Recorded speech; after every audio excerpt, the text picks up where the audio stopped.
अस्सलाम वालेकुम। नेक्स्ट अब हम देखेंगे द डेवलपमेंट ऑफ लिम्स। अब जो लिम्ब की डेवलपमेंट है वो स्टार्ट होती है by the end of the fourth week. इस वीक में क्या होता है, the limb buds become visible as outpouching from the lateral body wall. इसमें क्या होता है, जो लेटरल बॉडी वॉल होती है उसमें से आउट ग्रोथ हमें नज़र आना शुरू हो जाती है, उन्हें हम कह देते हैं लिम्फ बर्ड्स। अब फिफ्थ वीक में क्या होता है कि lymph bud stage is attend. अब होता है कि लिम्फ बर्ड फुली प्रोमिनेंट होते हैं। और लिम्फ बर्ड में क्या आता है, the mesenchyme is derive from the core derive from the somatic layer of lateral plate mesoderm. अच्छा, अब क्या होता है वो अब डायग्राम के थ्रू देखते हैं। ये ट्रांसवर्सली कट कर हम देखें तो ये एक्टोडर्म में से निकल रहे हैं लिम्फ बर्ड, और जो लिम्फ बर्ड के अंदर ये रेड से जो जा रही है स्ट्रक्चर, ये है मीजनकाइम। अब ये मीजनकाइम कहाँ से आ रही है, फ्रॉम द सोमेटिक लेयर। ये है सोमेटिक लेयर और ये है splanchnic layer of lateral plate mesoderm. अब सोमेटिक लेयर जो है वो इस तरफ मूव करती है लिम्फ बड के अंदर और ये मीजनकाइम बनाती है, तो इस तरह ये मूव करता है। उसके बाद क्या होता है कि जो एक्टोडर्म होता है ना, eight the distal end of this bird, वो एक स्ट्रक्चर बनाता है जिसे हम कहते हैं AER या एपिकल एक्टोडर्मल रिज। अब इस एपिकल एक्टोडर्मल रिज का क्या काम है वो देखते हैं। Ectoderm at the distal end of the limb thickens and forms apical ectodermal ridge, जैसा अभी डायग्राम में देखा। इसका काम क्या है, induces the adjacent mesenchymal cells to remain undifferentiated. अब सपोज अगर यहाँ पर वो AER बन रहे हैं, AER सेल्स, तो इस एरिया से जो पीछे हो गए ना, जो इस एरिया में मीजनकाइम होगी, इस एरिया में जहाँ पर ये एपिकल मीजोडर्म एक्टोडर्म रिज बना है, उस एरिया के सेल्स को अनडिफ्रेंशिएट रखेगा, जबकि जो पीछे वाले एरिया के सेल्स हैं वो आहिस्ता आहिस्ता डिफ्रेंशिएट होना शुरू हो जाएंगे और बोन्स और मसल्स बनाना शुरू कर देंगे। जबकि जो इसके करीब होंगे एपिकल एक्टोडर्मल रिज को, उनको अनडिफ्रेंशिएट रखेगा, यानी अभी उससे कोई बोन या कार्टिलेज या मसल नहीं ड्राइव होगा। तो इसका काम ये है कि उनको अनडिफ्रेंशिएट रखना। अब as the limb grow, cell further from the influence of AER begins to differentiate into cartilage and muscle. अब वो कह रहे हैं कि जैसे जैसे ये लिम्फ की ग्रोथ बढ़ती है तो जो एरियाज इस एपिकल एक्टोडर्मल रिज से दूर होंगे वो बोन्स और मसल्स में डेवलप होना शुरू कर देंगे, और जो लेकिन जो इसके करीब होंगे वो अनडिफ्रेंशिएट ही रहेंगे। इस तरह प्रोक्सिमल टू डिस्टल डिफ्रेंशिएशन शुरू होती जाएगी जैसे जैसे लिम्फ बर्ड ग्रो करेगा। इसके बाद बताया कि लिम्फ बर्ड प्रोसीड्स प्रोक्सिमो डिस्टली इन 3 कंपोनेंट्स। अब प्रोक्सिमो डिस्टली उसकी ग्रोथ होती है 3 कंपोनेंट्स में। एक है स्टाइलाइट कंपोनेंट जो कि ह्यूमरस और फीमर बनाएगा। दूसरा है जूगोपोड जो रेडियस और अल्ना के लिए है। और तीसरा है ऑटोपोड जो मेटाकार्पल, कार्पल्स और डिजिट्स बनाएगा। इसी तरह फुट में भी मेटाटार्सल, टार्सल, ये 3 यानी कंपोनेंट्स के, जैसे पहले स्टाइलॉइड प्रोसेस बनता है, प्रोक्सिमो डिस्टली मूव कर रहे हैं ना, स्टाइलॉइड प्रोसेस के बाद ज़ूगोपोड बनेगा और ज़ूगोपोड के बाद एंड पे हमारे पास डिजिट्स आती हैं। तो इस पैटर्न में मूव करती है हमारी लिम्फ डेवलपमेंट। अब ये सारी बात होगी इसकी 5th वीक की। अब 6th वीक में क्या होता है, hands and foot plates are formed, fingers and toes are formed by the cell death in AER apical ectodermal ridge. अब इसमें ये कह रहे हैं कि जब हमारे पास डेवलपमेंट हो जाती है तो फ़र्ज़ करें यहाँ पर ये डेवलपमेंट हो गई हैंड की, पूरे अपर लिम्ब की, तो उनके दरमियान क्या होता है, जो हैंड जब बन जाता है तो उनके दरमियान एपिकल एक्टोडर्मल रिज प्रेजेंट होती हैं।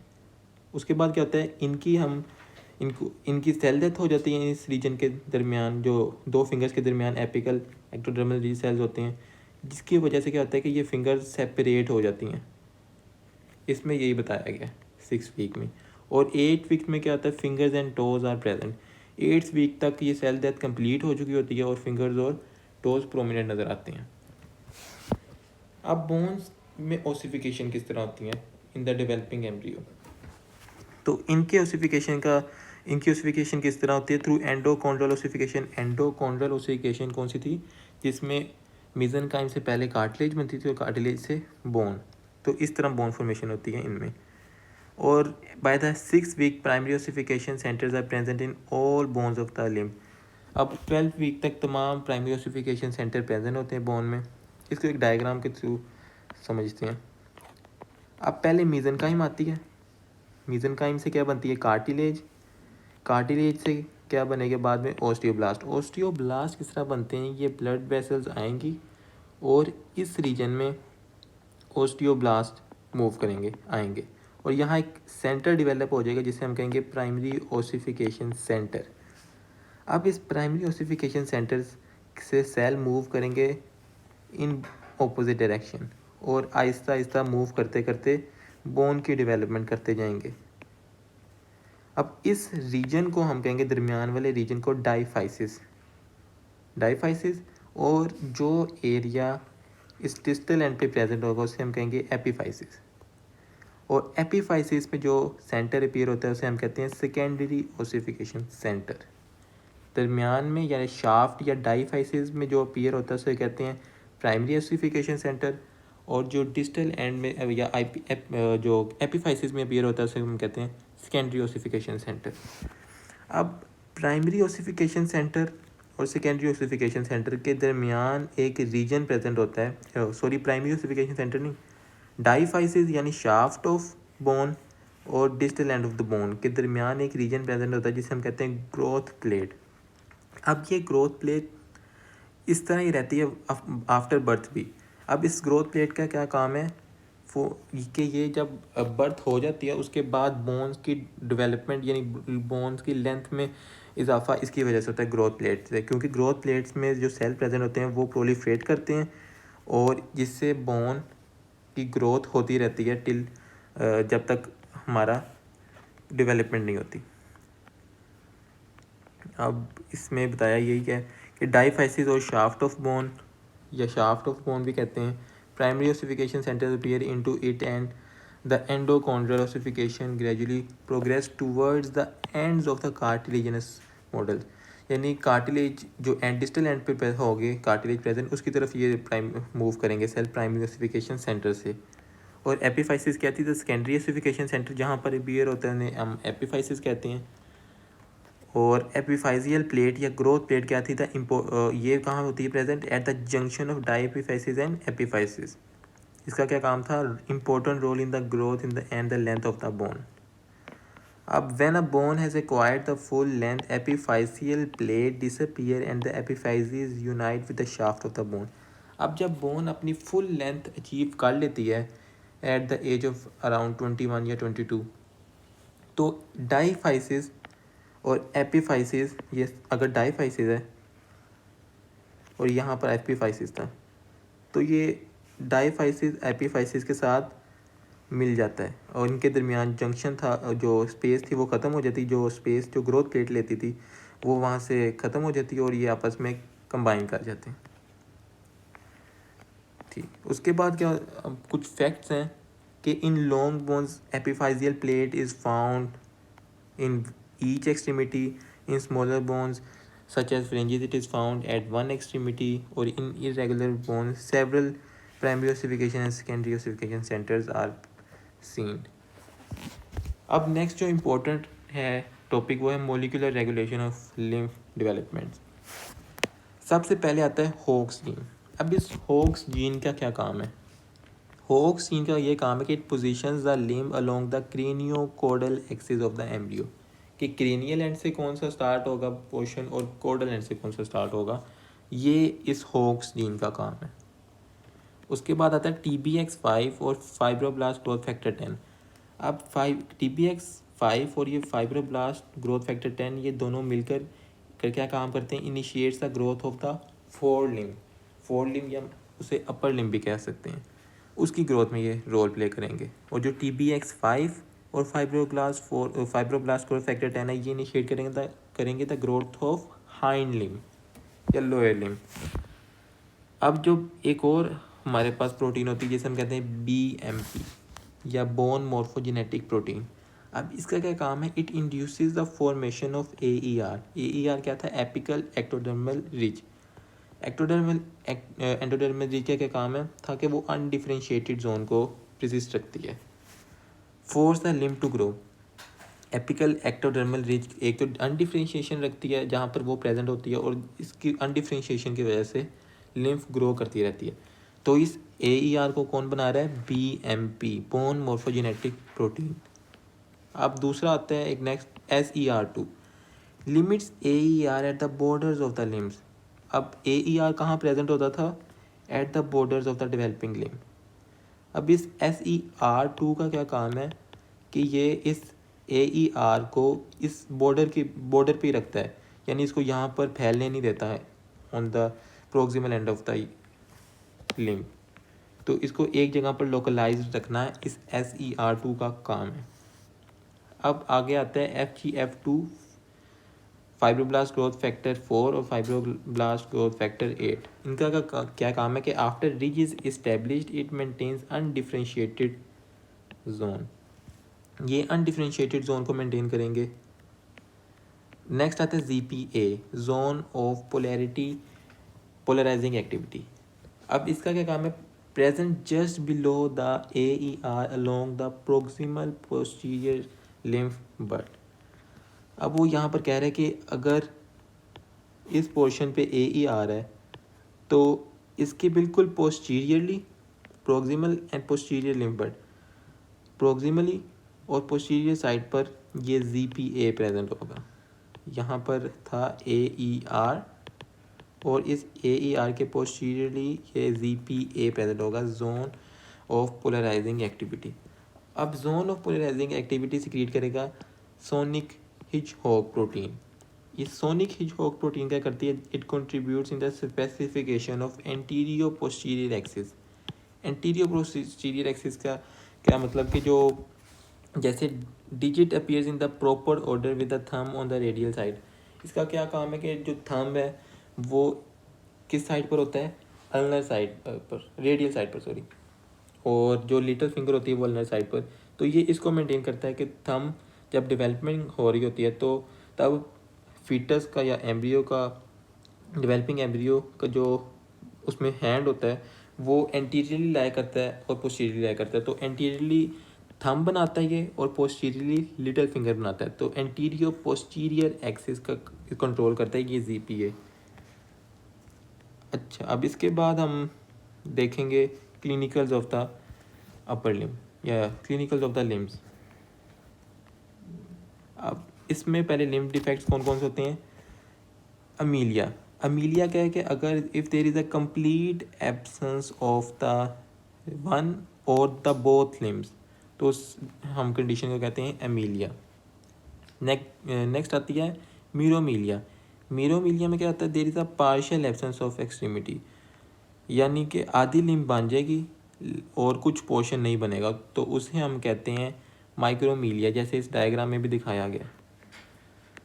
और मीरोमीलिया की एक क्लास है फोकोमीलिया। फोकोमीलिया में क्या होता है कि sometimes long bones are present and the hand is, long bones are absent and the hand is directly attach to the trunk by small irregular bone.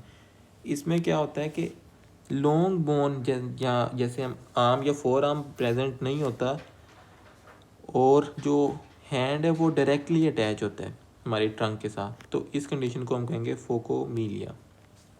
अब ये जो कंडीशन है इसकी कॉज क्या है। एक ड्रग थी जिसे हम कहते हैं थालिडोमाइड। Thalidomide in 1957 and 1968, this drug was widely used by the pregnant women as a sleeping pill and anti-nausant। अच्छा, अब ये ड्रग 1957 और 1962 में बहुत कॉमन थी, जिसकी वजह से हमें ये डिसऑर्डर्स इस एरा में देखने को मिले थे, जिसकी वजह से हमने कहा कि इस ड्रग की वजह से ये एबनॉर्मेलिटीज़ आती हैं। अब नेक्स्ट है लिम्ब डिफेक्ट्स इन्वॉल्विंग डिजिट्स। अब वो लिम्ब डिफेक्ट्स जिसमें डिजिट्स इन्वॉल्व होते हैं उनमें आते हैं ब्रेकियोडेक्टाइटिस डेक्टाइलिस, पॉलीडेक्टाइलिस टेली, ब्रेकियोडेक्टाइली, पॉलीडेक्टाइली, एक्टोडेक्टाइली और सिंडेक्टेली। ब्रेकियोडेक्टेली में क्या होता है, जो डिजिट्स होते हैं वो बहुत स्मॉल होते हैं as compare to the upper limb. जो लिम्ब की जो साइज़ होता है उसके कंपैरिजन में इनका साइज़ स्मॉल होता है। पॉलीडेक्टली में क्या होता है कि एडिशनल फिंगर प्रेजेंट होती है, और एक्ट्रोडेक्टली इसके ऑपोजिट है कि जिसमें एब्सेंट होती है फिंगर। और सिनडेक्टली में क्या होता है कि दो फिंगर्स आपस में फ्यूज़ कर जाती हैं या दो से ज़्यादा, उसे हम उस कंडीशन को हम कहते हैं सिनडेक्टली। उसके अलावा कुछ और क्लिनिकल्स हैं जैसे कंजेनिटल हिप डिसलोकेशन, जिसमें क्या होता है कि under development of the acetabulum and the head of the femur occurs most commonly in newborn females, although dislocation usually occurs after birth mainly in the breech delivery। अब इसमें कह रहा है कि एसिटाबुलम और head of femur properly develop नहीं होता, और क्या होता है कि ये डिसलोकेट कर जाते हैं in the breach deliveries. Breach deliveries कौन सी होती हैं? आमतौर पर क्या होता है कि जब डिलीवरी होती है तो हेड ऑफ द फीटस पहले बाहर आता है और बाद में डिस्टल एंड आता है, ये बाद में लेग्स आती हैं। तो इसमें क्या होता है कि पहले लेग्स बाहर आती हैं, जिसकी वजह से जो एसिटाबुलम और हेड ऑफ फीमर है वो डिसलोकेट हो जाते हैं। तो इस कंडीशन को हम कहते हैं कॉन्जेनिटल हिप डिसलोकेशन। अब नेक्स्ट है ट्रांसवर्स लिम्ब डिफिशिएंसीज। अब इसमें क्या होता है कि condition in which the proximal structures are intact but the structure distal to the transverse plane are partially or completely absent। इसमें क्या होता है कि प्रोक्सिमल पोर्शन तो लिम्ब का प्रेजेंट होता है लेकिन डिस्टल पोर्शन कम्प्लीटली एब्सेंट होता है। इसकी क्या कॉज है? The disruption mainly due to the disruption of AER, apical ectodermal ridge. Apical ectodermal ridge का क्या काम था? The growth of the limb. अब अगर इसमें डिस्ट्रप्शन आ जाए तो आगे ग्रोथ नहीं होगी, इस वजह से हमारे पास होता है ट्रांसवर्स लिम्ब डेफिशिएंसी। अब क्लब फुट में क्या होता है? The condition in which the newborn foot और feet appear to be rotated inward. जैसे इसमें दिखाया कि ये नॉर्मल फीट है और ये क्लब फुट फीट है। Origin is mainly idiopathic. इसका ओरिजिन अब भी यानी कोई फिक्स नहीं है कि किस वजह से होती है। 25% और लेस कॉजेज आर फेमिलियल, यानी ये जेनेटिक्स 25% केसेस में जेनेटिक्स के भी हो सकते हैं। अब जो नेक्स्ट है वो है एमनियोटिक बैंड्स। एमनियोटिक बैंड में क्या होता है कि cause ring constriction and amputation of the limb और डिजिट्स। अच्छा, इसमें अब क्या होता है कि जो एमनियोन होती है, एमनियोनिक मेम्ब्रेन, कभी कभार उसमें से कुछ स्ट्रक्चर या थ्रेड लाइक स्ट्रक्चर्स अराइज होते हैं और वो स्ट्रक्चर्स राउंड कर लेते हैं लिम्ब के डिस्टल एंड या लिम्ब के किसी भी रीजन को।